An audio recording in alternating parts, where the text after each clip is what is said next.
I'm Andros J. I'm Dominic King. I'm Eden Rise. And I'm Vicky. And you're listening to the Enigmatic podcast. And today I am joined by my older brother, Joey Core, aka Joe Holness. How's it going, guys? There we go. You're the first person who's not actually left me hanging, which made me quite happy.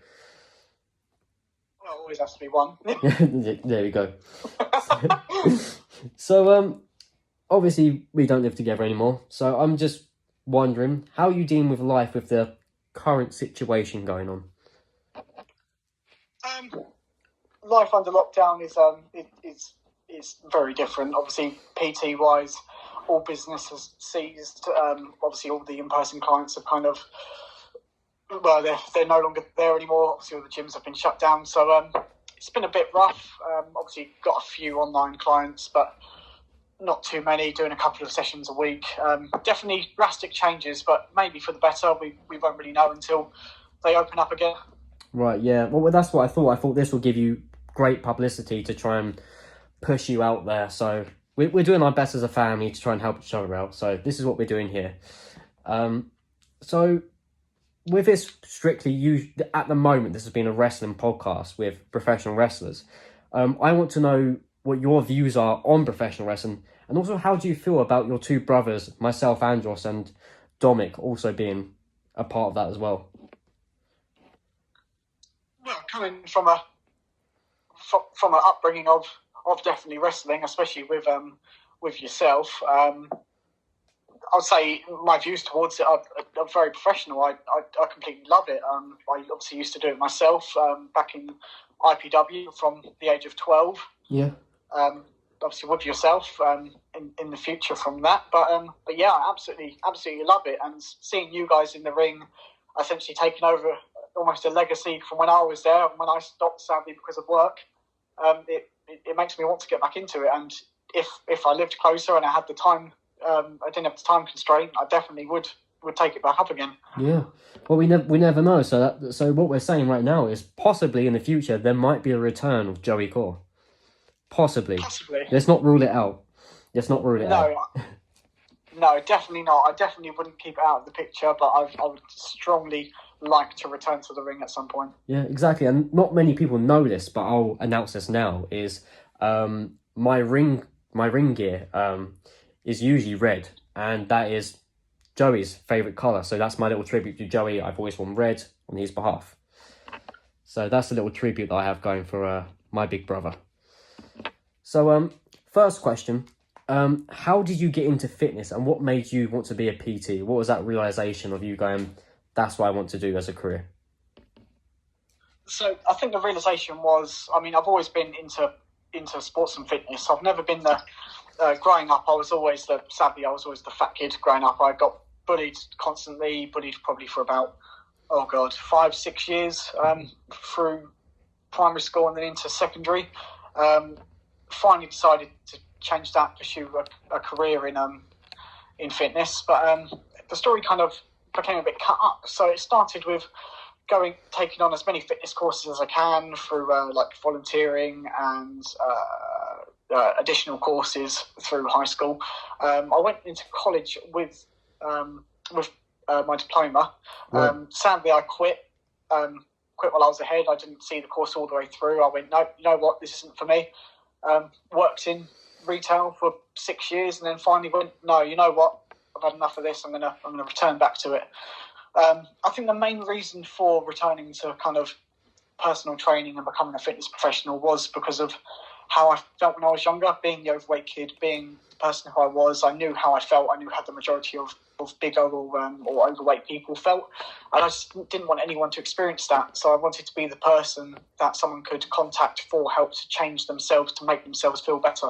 And that just really, for me, is the best reward, far greater than any sort of money is concerned. But yeah, just seeing the happiness on people's faces when they change and make better life choices and are happy with it. Right, yeah. Well, I remember, again, like you said, from a very young age, of just how heavily bullied you were, and kids were just arseholes, there's no reason for people to be like that or to point that sort of stuff out, but yet people are. But the fact that you've noticed that and gone, you know what, my life was put through hell because of these people, and I know there's other people out there who need my help, and you're willing to put all your effort and energy into that to make them see that change, is just you know, for me personally, it's something I idolize. You know, I look up to you as a role model to go, if he can make those changes, so can I. You know, if he can get off the couch and change someone's lives, then I can as well in the wrestling aspect as well as that. So I've always believed, you know, you've always given me a bit of a motivational kick because of that. Oh, always. Yeah. Always. Even at you down this point, so I refuse. Even though you don't need to obviously lose any weight yourself, I'll still be there as a motivational speaker, get you up and running. I'm not going to have you flake out on me when you're so close to your dreams. Exactly that. You know, well, maybe Andros J might need a little bit after that couch weight's put on after the broken leg, but we'll sort that out. We'll sort that out. So that'll be gone. So out of curiosity, in wrestling, there's a big debate and there's a lot of, you know, in the air about a plant-based diet in sports, you know, in a professional sport. So what's your thoughts on, can a plant-based diet make you survive being a professional athlete, whether it's in wrestling or football or rugby or whatever? Yeah, I think a lot of the time, the majority of, obviously the plant-based diets, you go back maybe a couple of years when there wasn't so many like vegans, or it was mainly vegetarians, but the thought of being vegan, completely avoiding animal byproducts completely was very strange, very abnormal. But nowadays you have things like Game Changers. I don't know if you've seen that film. I don't believe so, no. No, so that's essentially all a film about how it's adapted into the world of sports, even from things such as obviously running, competitive running being probably the main one, and especially cycling, very aerobic intensive exercises, all the way up into bodybuilding nowadays. Yeah. It's absolutely crazy. But I think the only main thing with the vegan-based diet is that although there's a lot more products out there now, like vegan meats, like almost subbing them out for vegan friendly foods, is that a lot of the time you don't get all of your nutrients, all your vitamins, all your that you might get from meats. Especially the biggest one is the protein. Obviously, if you're looking to upstand your energy and everything else, you don't really get many carbs and proteins from vegan based diets. Right. So that's why you normally need to have a very supplementation heavy diet along with the vegan diets. There's ways to do it, but normally the majority of people that I know that are on them take a lot of supplements a day to get the extra intake, not so much protein-wise, but more all your minerals, just to essentially make your body feel like it's not slowly dying, just eating plants. Right. So you're not just stopping, all the clockwork's still going, you need that little extra fuel added to it. Exactly that, and we're talking minute details, like tiny bits in it. If you're talking like a great big machine like a car, we're talking like a dust cap, like something absolutely tiny, but over a long time, if that dust cap isn't there, it's going to let out air similar to your body. It's going to let off steam. Without that tiny little bit there to protect it, it could eventually become something bigger. But again, you're just protecting yourself.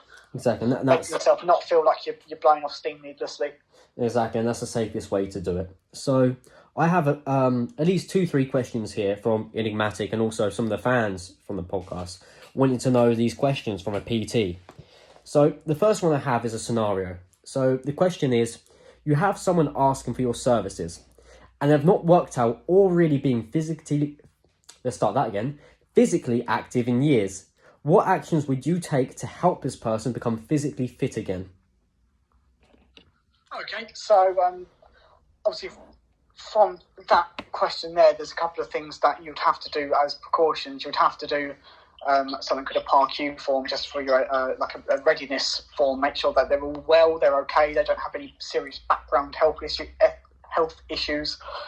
You also have to make sure that their blood pressure is okay. Otherwise, small things like that can take it into a specialist, and that's where people like normal PTs and even like the lower qualification of gym instructors shouldn't really be going into. If you need specialist help, go to a specialist PT. Right.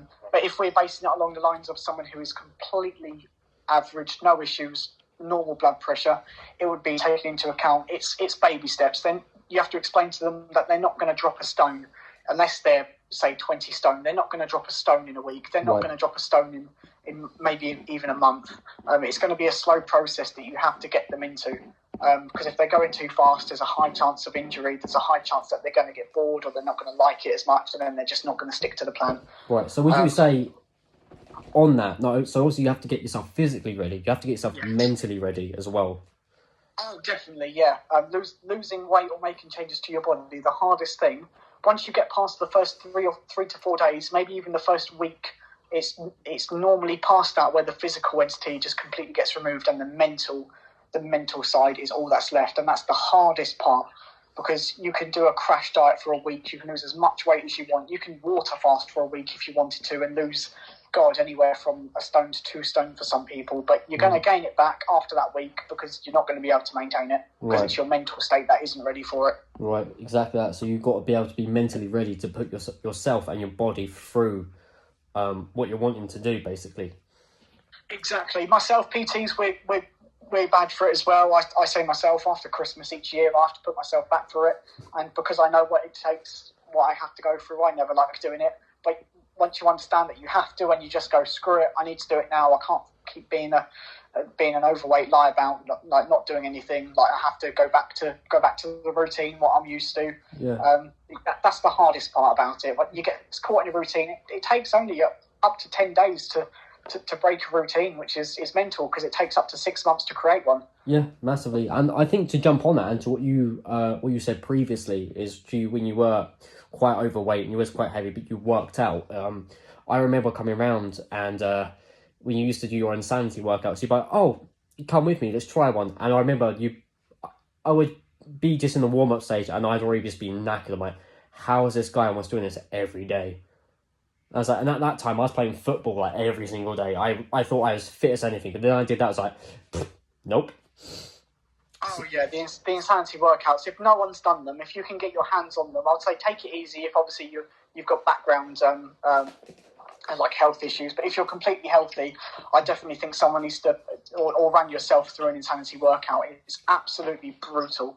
It got a big reputation for being able to make you lose weight really fast and get amazing results, but it was actually there originally to get top level athletes into even better condition, which is absolutely insane. Because like, if you're doing an exercise program that gets even the top of the top sweating, like, anyone normal stands almost no chance. I think it took me, I've done insanity the whole way through the 60 days 4 times now, and it wasn't until even the first time I ever done it, by the end of the complete program, I still couldn't do a full session. No. Like, I would still have to sit down and catch my breath. Like, it's absolutely crazy, the insanity sessions. Yeah, especially because I especially remember when I was younger, you're like, oh, come into the living room, and that's where you had your Nintendo Wii. I was like, oh, sick, we're going to play some Wii bowling. And then you then turn on Insanity, and I'm like, oh, no, he got me. Turn the TV on, but I wouldn't tell you if the Wii's not plugged in. Yeah, exactly. I'm like, sit and play some Super Smash Bros, and then Insanity pops up. I'm like, brother, you have tricked me. So, moving on. So, obviously, as a PT, you do have to be physically fit and physically active. I would like to know, personally, what's your favourite sports/hobbies you like to do in your free time? So, obviously, you have to keep yourself busy mentally and physically. What do you do during that free time you have when you're not working? I'd say definitely. I've always been a cyclist, as you know. Cycling obviously took the main attraction after wrestling. Yeah. Obviously starting off just riding a bike, whatever bike I had. It was mainly my BMX, not really good for anything else other than just cruising around, not really going anywhere, especially when you're fat. But but then going up into the road cycling and getting faster and faster and fitter, and then absolutely loving the fast speed, just even overtaking cars sometimes. It's a phenomenal feeling. That adrenaline rush. Yeah, exactly that. Yeah, you're bombing past a car and you're seeing the person's face inside going, how the what? Yeah. Just bombing past them. But yeah, I'd say, but then within the past couple of years, cycling's taken the sideline. Definitely, I think it's more running that's... I've always hated running. I've never been a fast runner. I've been a fast sprinter, but running long distance has always been a no-go for me. Yeah. Never really took my fancy, even when I was younger, even being one of the fatter kids. You try getting into it and you're out of breath within 10 metres and you think, no thanks, not for me. Yeah. But the running definitely is one of the biggest mental stimuluses. Yeah. Obviously, reading as well. A lot of people don't like reading because they say it's boring. Get yourself into a book that you really like. If you're reading a dictionary, you're not going to see it all the way through. But if you're reading a book on something that you're passionate about, you're going to learn something. You're going to love it. Yeah, you're going to flick through that so quickly. I like what you've left out here, Bro Beans. There's nothing about your Brazilian Jiu-Jitsu. Oh, boy, I forgot about them days. Yeah, I don't know how you did, because I don't. My body don't. So how you forgot about that, I don't know, because I still feel it day to day, to be fair. Oh, it shouldn't have been that bad. I didn't abuse you that much. No, just tie me in pretzels constantly, that's all. Although, to be fair, I do remember when you visited the wrestling academy once, and we had like a amateur freestyle, and we had Mr. Joey Core take on Andros and Vicky, in which we were super confident we were going to take Joey down. I think it took him less than 10 seconds to completely pin and tap us both out at the same time. So that's a lesson learned. Don't mess with the older brother. Oh, you need to take that a bit more thing. It took me at least 15. Oh, okay, I'll take that. 15 and a half. There we go. You guys done the typical good thing of one person going for the leg, someone going for the head. Yeah. Teamwork. So we have another scenario for you now. This one's specifically from Enigmatic. I won't name which member, but you could probably take a guess when you hear it. So if someone's a smaller build, and let's say they want to gain mass muscles and tone up fairly quickly, let's say their ultimate goal is to become a bodybuilder, what steps would they take to do this, and what steps would you take to help them gain this? Right, okay, so this is actually probably one of the most popular answer questions. It's the typical, if someone's thin, they're naturally skinny, and they want to gain weight, Yep. What's the typical thing? It's such a mass answer question, and it actually, the thing is with PTs is that it's such a, although you all get taught essentially the same stuff, it's everyone's kind of own rule book. Like, so some people will say you need to do this, rather than actually saying what the rule book might recommend from science and facts. It will be like personal opinion. So if you go to a PT who was previously a bodybuilder, he would say, just like mass eat as much as you want, like try and get as much protein in, like lift really heavy weights, but there is a side to that, but you also have to do it correctly. Yeah. So I'll give you an example. One of my old work colleagues, he was absolutely scrawny. He wasn't anorexic, but he might as well have been. Right. He was absolutely thin, nothing on him. And one of his cousins came back, I think it was just after Christmas, and he's a bodybuilder, and he went, how can I gain weight? And he just went, eat as much as you want, like take this protein pack, have 4 protein powders a day, and you'll just get big. And I was just there, just like, what the hell are you doing to yourself? Your cholesterol's through the roof, your blood pressure's going to suffer. Yeah. Because you have no idea what you're doing. You have to you can't substitute everything for protein. Yeah, you have to be sensible and safe with it as well. Exactly. You can't just go out and buy 4 packs of Maryland cookies and just stuff them down just because you need calories. Yeah. It's not as simple as that. Don't get me wrong. Once you start getting bigger, you can do that, but you have to lay the foundation first. Yeah, it's too hazardous to the body otherwise, is what we're saying, right?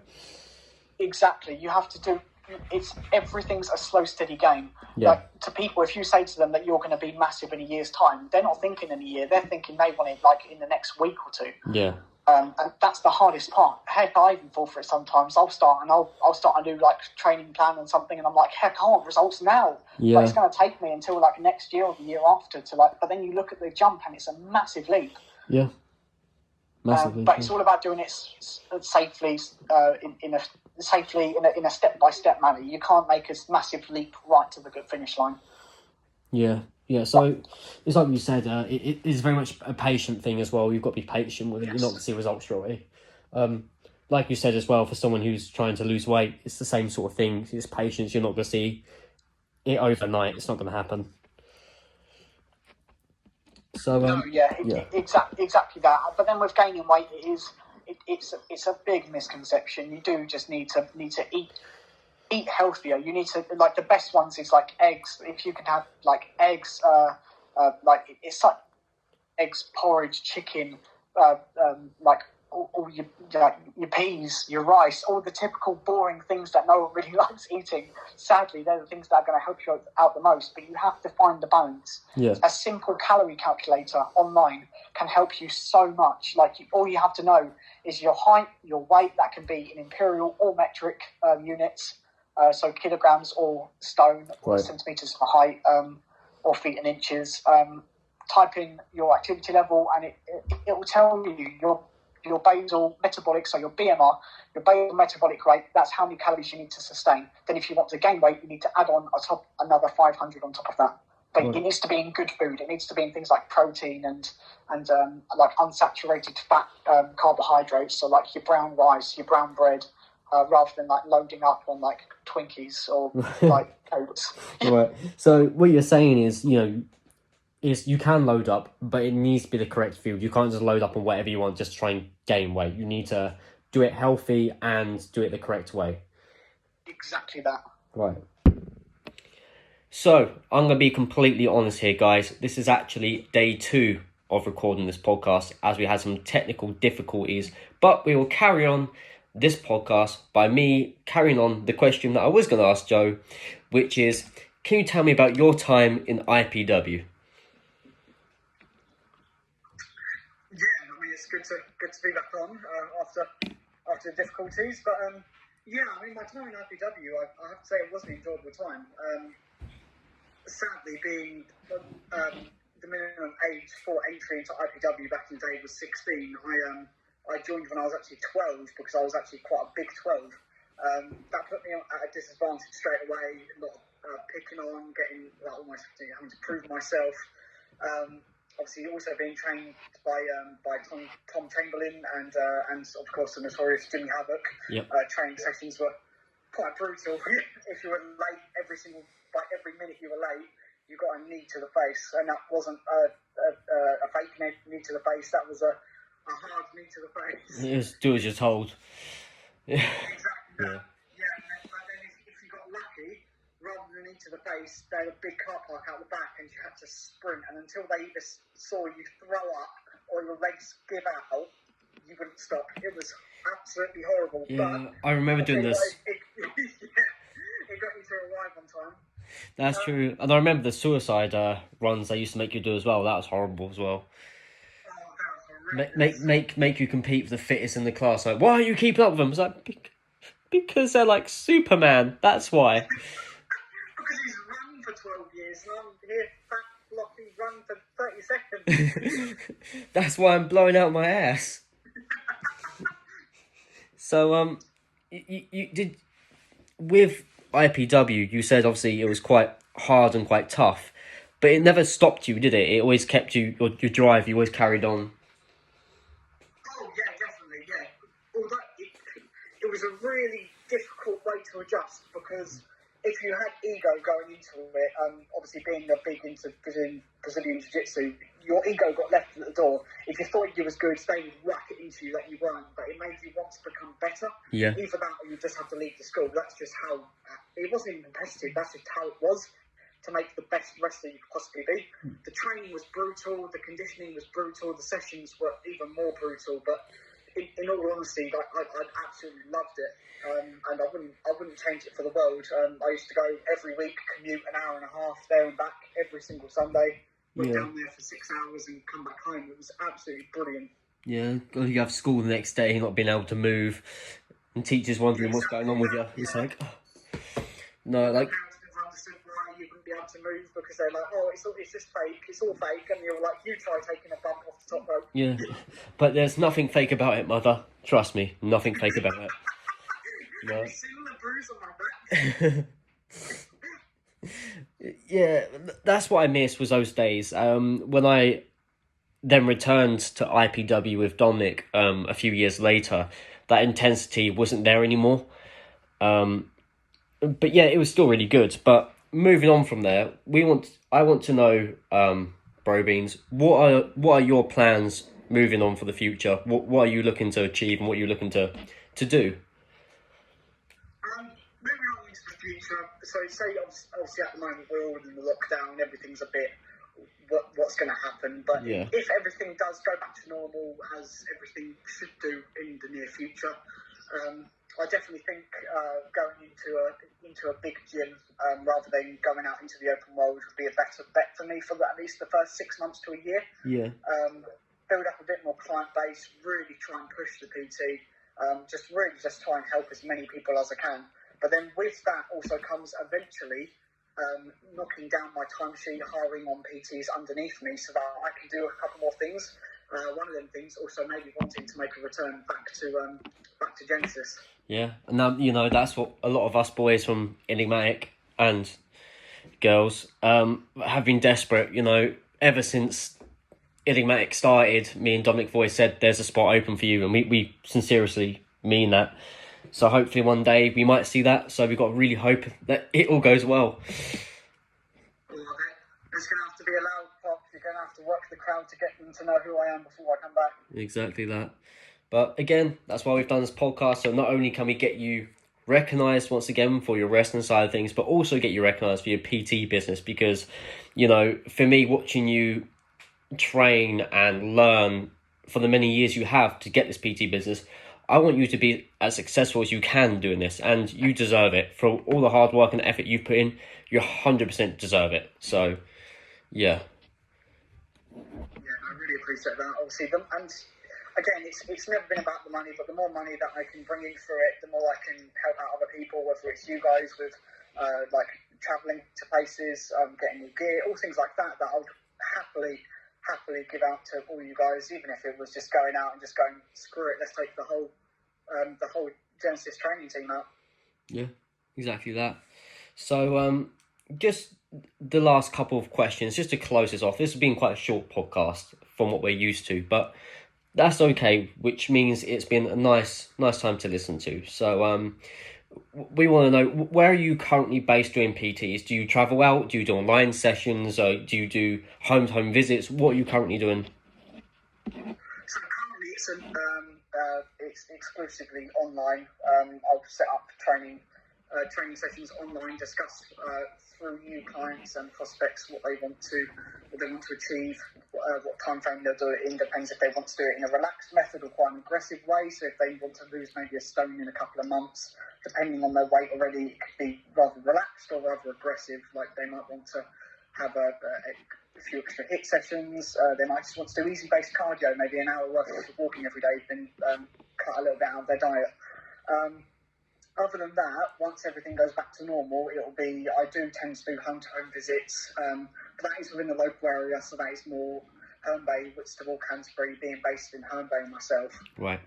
I wouldn't mind travelling further afield, but then there would have to be some compensation in terms of travel commitments as well. But yeah, definitely, I wouldn't say it's completely thrown out the window, but it's something that I could consider depending on the client. Yeah, and obviously, like you said just before, was once all this pandemic has ended, you're looking to go into a big gym anyway. So is that in the same area, Herne Bay, Whitstable, Canterbury base as well? Yeah. That'll be around there. Yes, definitely. Cool.